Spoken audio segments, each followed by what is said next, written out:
الفيديو اللي انتوا شايفينه قدامكم ده لعميد جيش متقاعد. ايه بقى الحكايه وليه بيكسر في العربيه اللي قدامكم دي؟ تعالوا بقى لما احكي لكم الحكايه كامله.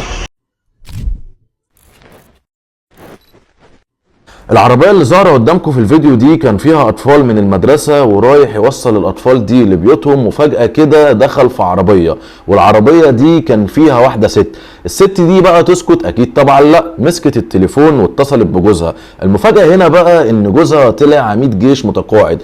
طبعا زي ما انتم شايفين كسر العربية واستغل رتبته اللي هو أصلا خلاص ما بقاش فيها، ومش بس كده كمان ده خلى عياله يمسكوه يعدموه العافية، وما احترمش حتى الشارع ولا الناس اللي موجودة، ولا حتى على الأقل طلاب او اطفال المدارس اللي كانت موجوده في الوقت ده. طبعا ما ينفعش ان عيل صغير او طفله صغيره من المدرسه تشوف منظر زي ده قدامها، اكيد طبعا هتخاف. السؤال هنا بقى يا ترى بقى عميد الجيش المتقاعد ده هيتحاكم ولا لا؟